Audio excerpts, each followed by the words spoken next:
გაიმართა ერგნეთში ინციდენტების პრევენციისა და მათზე რეაგირების მორიგი შეხვედრა, რასთან დაკავშირებითაც ინფორმაცია წერილობითი მათ შორის გავრცელა სახელმწიფო უსაფრთხოების სამსახურმა, თუმცა უნდა აღინიშნოს, რომ ამ განცხადებაში ერთი სიტყვითაც არ არის ნახსენები, რომ შეხვედრაზე საუბარი იყო მათ შორის ჩორჩანას საგუშაგოზე. ამის შესახებ ჩვენ ვიგებთ უკვე ცხინვალის საოკუპაციო რეჟიმის დელეგაციის წარმომადგენლების მიერ გაკეთებული განცხადებების და კომენტარების მიხედვით, სადაც იგორ კოჩიევი დელეგაციის ერთ-ერთი წევრი პირდაპირ წერს და ამბობს, რომ ქართული მხარის მიერ გაკეთებული კომენტარები და ქართული მხარის პასუხები საოკუპაციო რეჟიმის წარმომადგენლებს აძლევთ იმედს იმასთან დაკავშირებით, რომ საღი გაიმარჯვებს და ჩორჩანას საგუშაგო იქნება აღებული და ამ ტერიტორიაზე აღდგება ის სტატუს კვო, რომელიც აქ არსებობდა 2019 წლამდე. ახლა საინტერესო არის, თუ ჩორჩანას საკითხზე იყო საუბარი ამ შეხვედრაზე, მაშინ სახელმწიფო უსაფრთხოების სამსახურმა ამაზეც რატომ არ მიუთითა საკუთარ წერილობილ განცხადებაში და რაც ყველაზე მთავარი არის,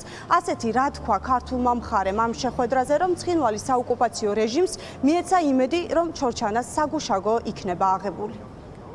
ეს არ არის ესეთი პრიმიტიული საკითხი, რომ საგუშაგო ავიღოთ თუ არ ავიღოთ. ეს ძალიან დიდი საფიქრალი არის და რა თქმა უნდა ჩვენ ისე ვიფიქრებთ იმგვარად და იმგვარად გადავდგავთ ნაბიჯებს, რომ პირველ რიგში ჩვენი ქვეყნის ინტერესები იქნას დაცული. ეფექტურ კონტროლს ახორციელებს დღეს ოკუპანტი. ეს ფაქტის კონსტატაცია არის და ეფექტური კონტროლის განხორციელება რასაც ნიშნავს, ესეც კარგად ვიცით და რამდენი ჰექტარი ტერიტორია დავკარგეთ და გადმოიწია რუსეთის საზღვარი კიდევ აქეთ. ეს არის თავიდან ბოლომდე გახარიას. ყოველ შემთხვევაში საზღვარი აქეთ არის. ეხლა ეს რიტორიკული კითხვა, ეხლა დავკარგეთ ქვია, ამ წუთას რუსეთის საზღვარი არის ჩვენს ტერიტორიაზე. არა მხოლოდ მანდ 20% ეგრეა საქართველოს ტერიტორიების. საკუთარი ნებით ყველასთან შეთანხმების გარეშე პროვოკაციულად გადადგა ისეთი ნაბიჯი, რომელმაც ცენტრალურ ხელისუფლებას კიდევ ძალიან დიდი ნაწილი დროებით, მაგრამ მაინც ქართული მიწა დააკარგვინა 1 მილიონი კვადრატული მეტრი ტყის მასივი აღარ არის იქ ცხოვრები ქართული სოფლებისთვის შესაძლებლობა რომ შევიდეს და მოიხმარონ. ქართული ოცნების წევრები ხაზგასმით ამბობენ და საუბრობენ იმასთან დაკავშირებით, რომ ჩორჩანას ეს ტყე არის დაკარგული, მიუხედავად იმისა, რომ ჩვენ მათ არაერთხელ ვკითხეთ ამ კომენტარებს ცხინვალის საოკუპაციო რეჟიმი და რუსეთი გამოიყენებს თუ არა საქართველოს წინააღმდეგ, როგორც ქართული ოცნების მხრიდან აღიარებას, რომ ეს ტერიტორია გვაქვს დაკარგული, ქართული ოცნების წევრები მაინც ჯიუტად ამბობენ, რომ ეს ტერიტორია არის რუსეთის კონტროლს ქვეშ. გიორგი გახარიას პარტია ყველაზე მეტად არის დაინტერესებული იმით, რომ ქართულმა ოცნებამ თქვას რას აპირებს, აპირებენ თუ არა ჩორჩანას საგუშაგოს აღებას და ასეთი შეხვედრების დროს რას ამბობენ და რა პოზიციებს აფიქსირებენ ჩორჩანას საგუშაგოსთან დაკავშირებით.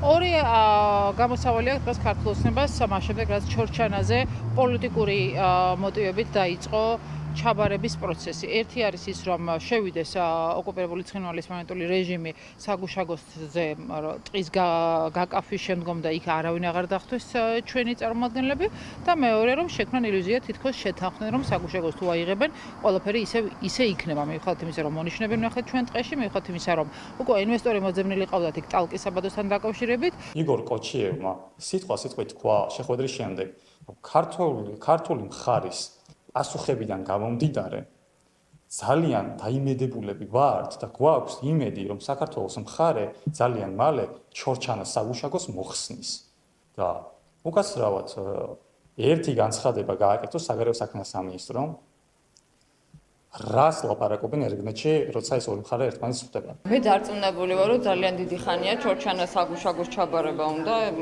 ივანიშვილს რუსებისთვის. ისევე როგორც მაგალითად გავიხსენოთ, რომ ანექსიის მცდელობის არც ერთ ეტაპზე არც ერთი განცხადება არ გაუცელებია.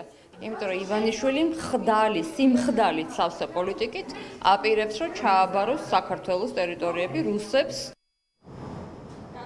გიორგი გახარიას ქართული ოცნება ედავება ჩორჩანაში საგუშაგოს ჩადგმას ისე, რომ ქართული ოცნება ამტკიცებს, რომ ამის შესახებ არავინ არაფერი იცოდა და გიორგი გახარიამ ეს ყველაფერი თავად თვითნებურად გააკეთა.